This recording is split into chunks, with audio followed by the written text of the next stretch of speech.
Hello, this is Neil from iPaintGirls.com, and I'm doing Jean Grey.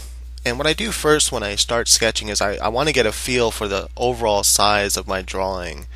And so this only takes a few minutes, maybe 3, 4, 5 minutes tops, just to kind of get it. You can even get less simplified. And the point of this is to make sure you capture the movement you want. So I start with like that C curve, right? Typically start with like an S curve or C curve, and this adds like dynamic movement. You want to bend the waist of your character, or twist it and so forth. And so it's a little bit twisted and a little bit bent, and then have the legs come in at a different angle than the hips and stuff. It just adds dynamicness to the character.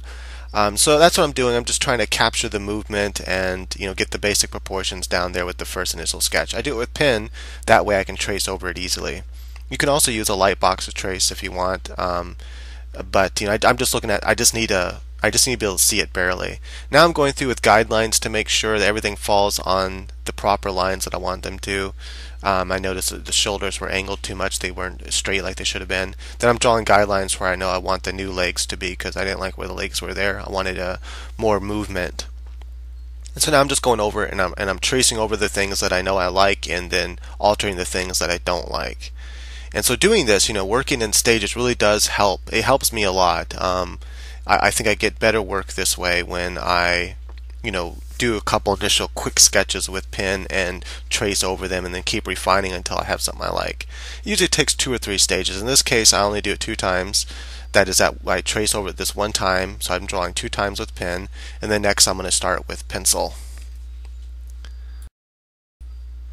And sometimes it takes me a little longer than that, it might take me a couple times working through this process, but this time I actually nailed it down pretty quickly, and I'm happy with this sketch here that I come up with. And so I decided to go ahead and, after I do this, to start with the actual pencil. Notice I didn't like the way the arm was. I wanted the arm more straight. I thought I'd add more power. I ran out of room for her hand, so I'm going to turn the next piece of paper sideways where I can put her hand in there. But yeah, so as you can see, I like the way this movement came out better. She looks cooler, and so I'm happy with that. Crunch the piece of paper up, and now I start, with my pencil. And I thought with this piece of paper I moved it sideways. Oh yeah, okay, it is sideways. I was seeing the piece of paper underneath it. So notice this piece of paper sideways. That way I have room for her hand and the kind of magical stuff that's going to be coming around her hand. So yeah. And at this stage here, I'm actually working with, I'm doing good lines. I'm not doing them hard yet, but I am not doing, quick sketchy lines. And by sketchy, I don't mean chicken scratch. I've went through that in a few videos, you know what I mean. But I'm making them precise and clean lines. I'm just doing them light just in case I need to erase them. And because at this stage I'm still sort of working out everything. I want to make sure I have everything the way I want it, and I'm still changing some things based on the sketch underneath it. I'm just adding in that fine layer of detail. Like pretty much the sketch underneath it, I'm following the guidelines pretty closely because I liked it already. But I am going through and adding the detail, adding the muscle tone and stuff like that. All the little details that weren't in that sketch. Now I'm adding all that in. Little like where bones might stick out in the hip there and stuff like that. But like I said, I'm starting off light lined to make sure I have everything the way I want it.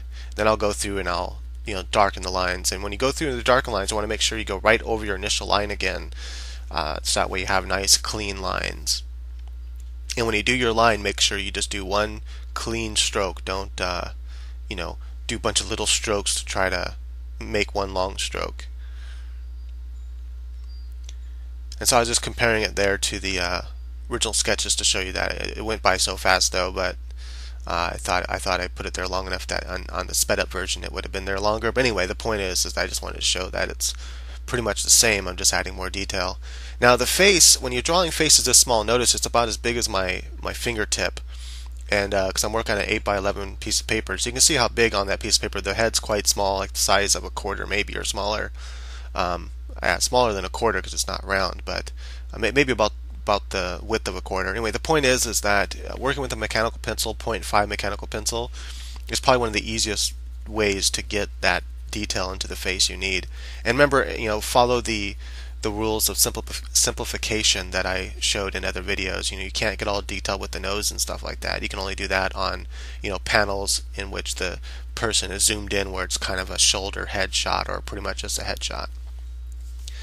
And so I didn't like the way the lips were. It's really hard sometimes to capture that little bit of detail, and I think the digital version came out much better because in Illustrator, when I'm inking, I could zoom way in and change the details and stuff and add a high level of detail. I don't know why I spent so much time fixing her arm and shoulder, because I'm just going to cover it up anyway. And in this particular drawing, I really enjoyed doing the hair. I usually don't like hair, but I actually enjoyed doing the hair on this one, so it came out pretty cool, really flowy and stuff. Although in the digital version on my gallery, go to ipaintgirls.com and then go to my gallery. You can see the digital version, both the line work if you want to color it, and I have a high version of there you can download. Plus I have the colored version, and it's raining and she's like in a storm, but her hair is still like it is in the drawing because we all know that superheroes' hair doesn't get wet when they have their costume on. But anyway, so now I'm just adding her costume stuff in. I always make sure I have the body down first, and I have all the proportions right. Then I add the clothes on top of that. No matter what I'm drawing, it's the way I always do it. That way the clothes look believable and real. Yeah, so notice I get rid of her shoulder anyway. So I guess I just forgot that I was going to put that particular costume on her. Now I'm going with my bigger clutch pen and pencil and just add in the shades for the darker part of her costume. And then I'm going to go in and add back in those. I erase the arms because I'm going to put in her arm bars and stuff. And when I shade with pencil, first I do that initial shading, just flat one shade over the whole thing to where it looks like a unified color, because that's a slightly darker color than her suit. That's blue and her suit's yellow. And then I go back over it again and shade in the parts that would be shaded, and I do that a little bit darker. And notice the shading of the blue part is darker than the shading on the yellow part. So the yellow part I treat like skin, and so I just use a smudge stick. Now in the video you can't really see the distinction so much, but on the piece of paper I have, you can really see the difference in shading. The smudge stick is really light shading, and then the shading on her suit, or blue part of her suit, is much thicker. I made a lot of mistakes on the drawing that I fixed in the digital version. For example, those leg things should be on the inside of her thigh, so I had them on the wrong side. And that wasn't my fault. That's because the reference I was looking at online to see what her suit looked like had it like that, and so they're the ones that messed up, and I just followed their mistake. But then I noticed it when I was doing the digital version. I'm like, wait a minute, those bumps shouldn't be on that side of her leg. They should be on the inside of her leg, according to how they are on her right leg. And then I noticed also her breast, because she's slightly turned, you're seeing the side of her breast. That blue part of her costume should have covered that whole breast, her whole right breast. And I didn't notice that until I started doing the digital version. I suppose I could go in and erase and fix the pencil version, but I don't see the point, because it was really just for practice to do the digital version. I just wanted to draw it once first before I went into the final version of it. But like I said, I'm happy with how it came out. I did some pretty clean line work. Hopefully you can kind of see that in the video. I'm not sure how clear it shows up though. I'll have to see it when I haven't looked at it in full size yet, so I'm looking at a preview when I'm doing the audio over it, so I'll have to look at it in just a second. But I think it came out pretty good, and hopefully the video shows it. I don't have a scanner, otherwise I'd scan it in, but oh well. Maybe I'll get a scanner soon. So that's pretty much it, folks. Thanks for watching. I hope you enjoyed this sort of quasi-tutorial. Hopefully you like these. If you do, let me know in the comments, and let me know what you want to see in the comments. Who do you want me to draw next? Come on, guys, girls, who do you want me to draw next? Let me know. This is Neil from mypaintgirls.com. Please visit the website. Link is in the description.